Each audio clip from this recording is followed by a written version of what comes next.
Hey everybody, how's it going? Hope you're having a lovely day, or at least a better day than the owner of a Hyundai Ioniq electric vehicle who is clenching their teeth with high blood pressure as they drive over a section of the road that may have a couple of rocks and pebbles on it from where they're doing maintenance and construction. Because if you're a Hyundai Ioniq electric vehicle owner who's driving over a section of road where there may be a little bit of road debris over there, you're probably wondering if you're going to get a $60,000 repair bill on your car. Unfortunately, Hyundai is a company that quotes people $60,000 for a basic repair on their vehicle. This was covered amazingly well by a channel called MotorMouth. I highly suggest you check it out. These are upstanding, courteous, kind people that were very, very detailed, polite, and just amazing presentation while completely dressing down Hyundai and their anti-consumer, anti-repair bullshit. So in this story, they are talking about a customer who had damage to his vehicle. He drove on a road and he drove over some stuff that made some noise under his car, as many of us have if we've gone through a section where they're doing maintenance on the road and you can see some pebbles and rocks and stuff like that. And the underside of his car wound up looking like this. This is not beautiful. Again, this doesn't look new. It's not like I'd be happy if I saw this mark on the bottom of a car, particularly if it was a newer one, but it doesn't look like the ends of the world either. This hole over here is a little bigger than it needs to be. Pause. But in all seriousness, this doesn't look like ends of the world type of damage. What you're looking at over there is a protective cover for the lithium-ion battery in the bottom of the car. The point of that cover is to protect the battery if there is some sort of road debris or something there, so it doesn't puncture the battery itself. If you puncture a lithium-ion battery, it can explode. And in some cases, if you buy garbage batteries like those produced by Unipack Power, you don't even have to puncture it for it to explode. It'll just explode on its own because they often send out cells that are not the cells that you ordered, even if you paid extra. But I'm not salty. In all seriousness, this is there for a good reason. The problem is that when you have a battery like this that has a protective cover and the protective cover gets scratched or damaged in some way, you should be able to replace that cover. Here, I have a computer case. If I were to hit it as hard as I could, I would leave a dent in the side of that case, but I would not throw out the $3,000 or $4,000 parts inside this server simply because the case had a dent in it. I would look on the inside. I'd try to peek in there and get an idea as to whether or not I hit the board or I bent something, and then put the stuff in a new case, or maybe even just keep the case with the dent rather than replace the entire thing. I understand. I get it. I know I'm going to read. Lithium-ion batteries can be dangerous and they can explode and all this other stuff. Yes, they can, which is why it's exceptionally important that there be a procedure in place to be able to identify whether or not there is any structural damage to that battery, whether there are any issues with any of the cells, and whether or not the hit actually wound up hitting or damaging one of the banks of cells by the manufacturer that apparently doesn't exist. We make these types of calculations all the time. We used to be comfortable making these types of calculations all the time. A Toyota Camry that is purchased new from a dealer is probably going to be more safe than a car that we've done a frame repair on, that we've done advanced suspension repairs on after it's smashed into a highway barrier or it's smashed into a Ford F-150 that wasn't paying attention as they made a left, whatever it is, something like that. But at the same time, we try to make multivariate analyses. We don't do what Andrew Cuomo does and say, if it saves only one life, we'll destroy society. Get me the money when I need it. Is there Yeah, a fundamental right you want to go to work? Go take a job as an essential worker. Do it tomorrow. Right? You're working. I am. You're an essential worker. So go take a job as an essential worker. But the people aren't hiring because of the No, there are pandemic. people hiring. You can get a job as an essential worker. So now you can go to work and you can be an essential worker and you're not going to kill anyone. We are open and usually capable, able, and willing to look at the situation and go, okay, based on the reputation of these particular mechanics and the procedures they're doing, there is a 0.1% increased chance of failure if we do this. Simultaneously, there is a 100% chance that you're going to save $20,000 or $30,000. As a result of that, we do this multivariate analysis where we think about the environment, what will happen to insurance costs, what will happen to transportation costs, what happens when we throw away $20,000 to $60,000 of parts because we are not willing to do a repair, and we kind of balance that against the danger of doing a repair that may, in rare cases, not be done to 100% properly, where we just don't know what's going to happen with every single part in the car. And we've weighed this. We've weighed this from the beginning of time.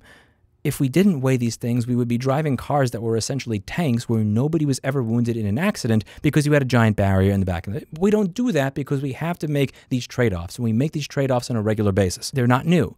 But for some reason, with electric vehicles, we're pretending that we never did these before. We're making these types of arguments where if there's even a 0.0000001% chance that it is more safe to replace the entire car than to replace the cover over the battery, we are more than happy to throw away a $60,000 vehicle into the trash and tell the customer you have to buy a new one. In fact, what Hyundai did, they didn't even offer, after the story made the news, to take a second look at the car. They gave him an offer at a mild discount to buy a new one.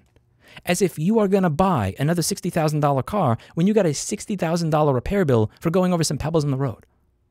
No. The more you get into this, the more it gets worse and worse. Many people are saying that, well, you know, you really have to have the right tools and the right information from the manufacturer and a proper procedure to be able to figure out if the battery was actually broken. You just don't want any old Yahoo like Lewis just replacing the case without testing the structural integrity of the battery or understanding whether or not, like, if the angle of the cover is like this, that meant that that it may have hit up like this and hit the battery, whereas if the angle of the cover is like this, maybe it didn't. It's not, we don't have any sort of diagnostic tools. We don't have any sort of measure. There's no standard here. It's literally the bottom cover has some scratches and marks on it.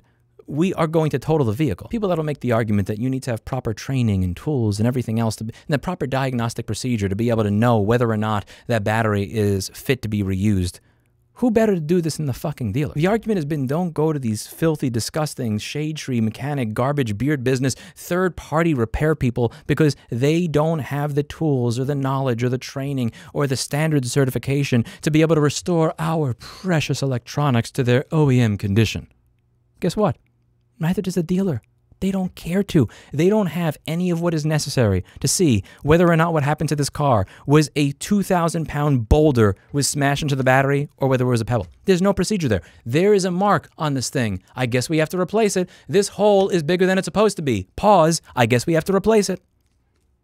Does this look like a $30,000 to $60,000 battery needs to be replaced? Really? Because of this hole being a little bit bigger than it's supposed to be. Pause. There is no procedure in place to actually take that cover off and inspect the cells to figure out if anything's going on. And you know how I know that? You know how I know, like, with 99% certainty that that's the reason? Because they gave the customer the fuck you price. At a repair shop, there's the normal price. There's the, this repair is a little expensive, you probably shouldn't do it price. Then there's the fuck you price. The fuck you price means I'm not allowed to say no. For whatever reason, management, whatever else it is, does not allow us to decline repairs. Because I cannot say no, but I simultaneously do not want to do this, what I'm going to do is I'm going to give you a price that's so insane that nobody in their right mind would say yes. Again, you know, multinational, publicly traded, multi-billion-dollar corporations are going to have different policies and procedures than a 6-employee small business repair shop run by a Brooklyn Guido. And I'm not trying to trash myself here. It's just I can tell a customer, go away. No, I'm not fixing this because it's a pain in the ass. Or no, I don't want to fix this because you're annoying. I'm allowed to say that. I can look a customer in the eye and say, you know what? You're kind of annoying. I don't want to deal with you. Go away. Hyundai, not so much. So what do they do when they don't want to do a repair? They can't say no. So what they do is they say, yes, we will happily fix your vehicle for $60,000. Would you like to do it? The fact that the price quote went up double the moment insurance was involved tells you all you need to know. They didn't want to deal with any of this. And as a result of not wanting to deal with it, they simply gave an insane price. They don't have the tools. They don't have the training. They don't have the know-how to be able to do any of this economically because, in my opinion, Hyundai hasn't provided it to them because they don't really care to. I don't honestly think Hyundai wants people to buy electric vehicles. I think they're making them because they need to, because they're being told they should, but it doesn't seem like they really want to. If they actually wanted to, all of this would be in place. How can we tell whether or not what happened to this vehicle was a boop or a 2,000-pound boulder falling on the car after it was tipped over, puncturing all the cells? You can come up with a procedure for this. That's doable. That is a thing. You can figure out, okay, this is the type of battery where we are going to replace the cover. This is the type of battery where we're going to do some inspections before we replace the cover. This is a hell no because of this list of characteristics. From everything that you hear in this video, it's clear and very obvious that they had zero interest in even taking the cover off to figure out what the condition of everything in the inside was before giving the customer this insane quote. Even Tesla is willing to swap a battery for less than this. That's the thing. Tesla does something similar. You know, again, battery, like there's a little tiny thing on the case knocked off. Oh, yep, sorry. Replace everything. But even when Tesla does it, it was less than half the price. Tesla was $22,500. When you do the math to convert Trudeau dollars to real dollars, it comes out to about half the price of what Hyundai wanted to replace the battery on their vehicle. Tesla is essentially the gold standard for treating their customers like pieces of garbage. And even Tesla is outpacing Hyundai by 100%. Like, that's bad. Like, when you're actually offering your customers a shittier experience than Tesla by 20,000 bucks, you fucked up. Continuing over here, Hyundai's response. This is where it gets even better. So they offered him a new vehicle at a small discount. Again, think about this. You have a vehicle that you paid $60,000 for. You drove down the road, you're 1 year in owning your car, maybe there's some shit on the road from where they were working on a pothole, you hear a noise under your car, and as a result of that, your car is literally totaled. Like $60,000 just down the drain. Are you excited to buy a new one of those cars for like $58,000? Maybe they'll take off the market adjustment fee that most dealers charge nowadays, unless you drive 300 miles to the middle of nowhere to purchase your car at another dealer. Are you excited to purchase that car again? Not really. This is very similar to what goes on in my industry. You know, for those of you who are new to the channel, I've gained about 100,000 subscribers recently in the past month or two. And a lot of people don't know that, like, back in the day, I actually used to fix things for a living. Over here, you could see this is what I used to do. You know, we do component level motherboard repair, we do MacBook repair, data recovery, we fix micro SD cards with cracks in them, solid state drive data recovery, hard drive, lab data recovery, all that kind of shit. This here is a device that the customer was quoted $2,000 on at Apple. They wanted to replace everything, and they couldn't even figure out what was actually wrong. They actually quoted the customer for literally everything besides the one part that was bad. And over here, I show you it's literally one bent pin, which it always is on the A1398s when people try to plug the screen in and they mess it up. This is the backlight pin. It's bent. You give the customer like there's two options. Behind door number one, might bend it back into place.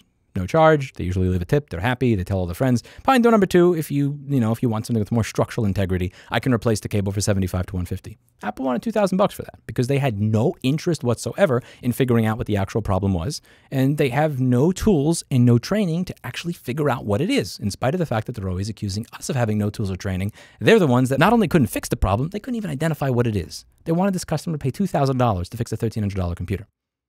It's not just computers, not just Apple, not just cars, not just medical devices. It's everything nowadays that's put together with this mentality, and I want you to take note of it so that we do not scapegoat electric vehicles or just Apple computers for something that is a widespread practice across industry verticals. The second part of the Hyundai response is the one that really makes me sick. The part that really bothered me is where they said that this customer was misquoted by an independent dealer. They kept using the word independent. They wanted you to make sure that you understood that this had nothing to do with Hyundai. That's some bullshit.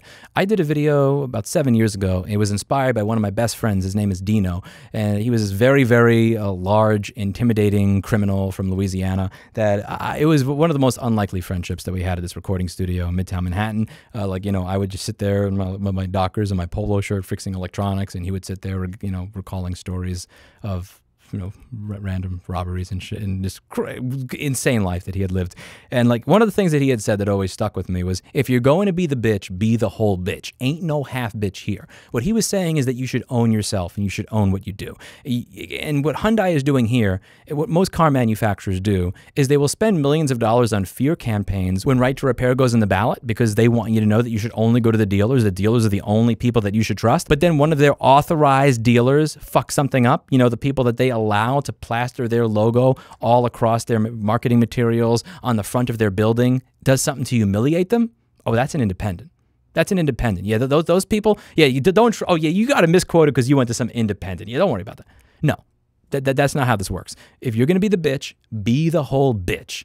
That is your dealer, and you do not get to disown that dealership simply because they said something that made you look bad. Above all, how fucking dare you pretend that this is only one dealership that did this? Another customer has proof. They went to Capital Hyundai, they went to Steel Hyundai, they went to several different Hyundai dealerships. Every single one of them gave them the same fucking price for the same part number. $56,000 Canadian for that battery, several thousand for labor. The price was identical across numerous dealerships, which means he was not misquoted by some independent dealer. They were misquoted by numerous dealers that are authorized by you to have their logo on their door. The same dealers that you want to be the dealers fixing your cars instead of independents. The same dealers that you are so attached to that you will spend millions of dollars in advertisements to convince me that I will be raped in a fucking parking lot if I go to an independent to fix my car instead of the dealer. The moment that there's even the slightest problem, independent dealer. Fuck you for that, and fuck you for throwing your own dealers under the bus because you don't want to own your own fucking policies. That was not just one dealer that provided that quote. That was numerous dealers that provided that quote for numerous different customers. How dare you throw them under the bus for doing what they were instructed to do by you? Continuing, because this just gets worse and worse. Upon further look, after checking, the battery case was impacted, causing a rupture of the internal cooling system. You can't repair the internal cooling system. And we're not saying the lithium-ion cells were punctured. They're saying that the internal cooling system was ruptured. But wait, it gets better. They created a car that this gentleman was able to fast charge, that he was able to drive for several days with no error on his dashboard whatsoever that had a malfunctioning and ruptured cooling system. So, in my opinion, one of two things is true. Behind door number one, the dealer is just lying about the extent of the damage here. They just didn't want to do the job. Behind door number two, the dealer is actually telling the truth about the extent of the damage, which means that that dealer is so negligent that they are willing to let this customer drive off the lot with a vehicle that has a ruptured cooling system that's cooling a 50 kilowatt hour battery right below him. Which one is true? And more importantly, which one is worse? That's gross negligence, in my opinion. In the words of the customer, this dealer told him that the battery could explode at any time. And I quote, "The battery could explode at any time. The cooling system is ruptured. They let you just drive off with it."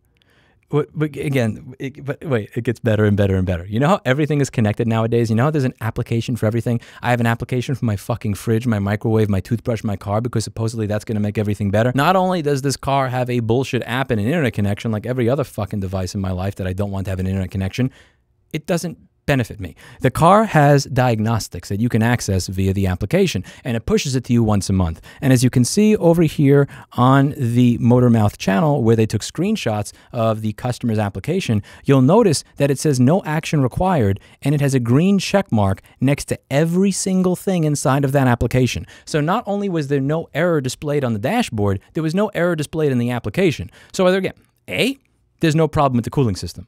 B, the cooling system was ruptured, and they let this customer drive off with no error on his dashboard and no idea that the cooling system was ruptured, so that he could fast charge his car and go 80 miles an hour down the road and figure out then that he had a problem with his cooling system, after his car becomes a fireball. I'm sorry. Am I alone in my mistrust for dealers at this point? Am I unreasonable for having a mistrust in the manufacturer authorized repair center when these are the people that are spending millions upon millions of dollars trying to convince me that if I go to an independent that I'm going to be raped in a parking lot, when you can't even get your story straight? Or even worse, you have your story straight, but you're that fucking negligent.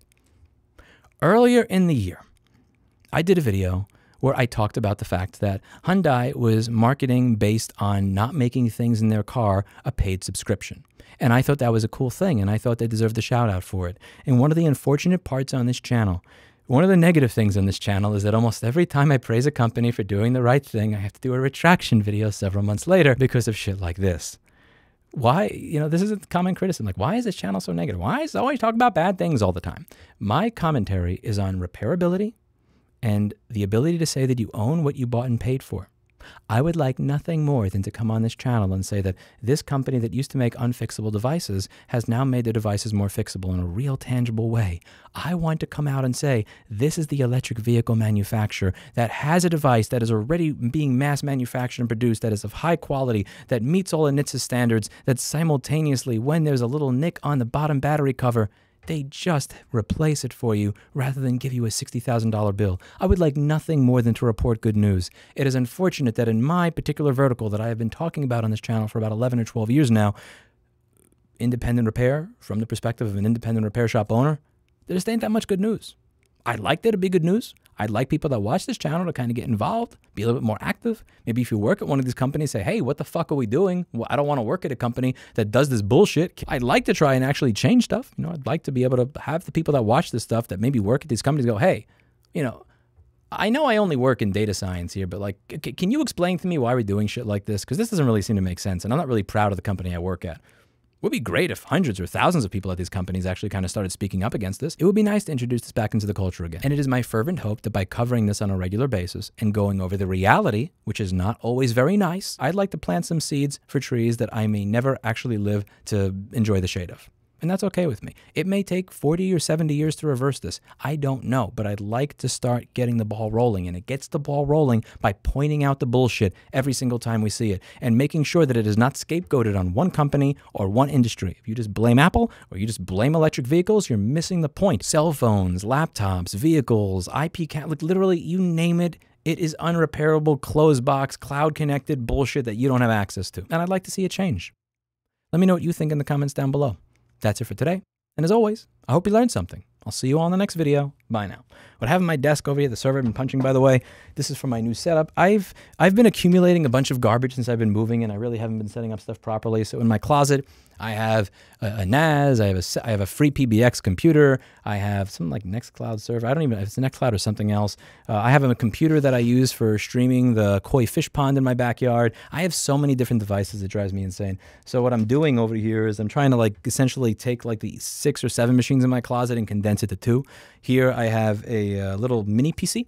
This is a Core i5 passively cooled mini PC, and what's cool about it is it has 4 Ethernet ports on it. So I used to use this in the old store with pfSense. It's a really cool router software. It's open source. It allows me to, again, one port I usually use for my internet. The other port I use for a secondary WAN. So I'll have like a 4G hotspot or something like that, so that when my normal internet dies, it'll automatically detect the packet detection or packet loss, and it'll switch over to it. And the third one will be a LAN port that goes to a gigabit switch. So instead of having a router that has a really slow CPU that also has firmware that may eventually stop getting security updates, I can run pfSense on this thing, and like for the next 20 years, I'm getting security updates, which is pretty cool. And I have my beast. Look at this beast right here. This thing fits 12 hard drives in a hot swappable bay in the front, and it has fans that literally sound like a jet engine, which is why this is not going to be in my room. This has a, you may ask, what is a giant GPU doing in a server? And yes, that's why. This is a nice Core i7 CPU with a 51,000 CPU benchmark score. It's got 64 gigs of RAM. It's got 2 NVMe SSDs and RAID 1 for the operating system, and it's got, nice ZFS file system with 12 drives. This is beautiful. Got my VPN with pfSense, got my beautiful... Cloud doesn't have to suck. It really doesn't. You can make your own. I'm going to virtualize a bunch of instances on this thing. It's going to be awesome.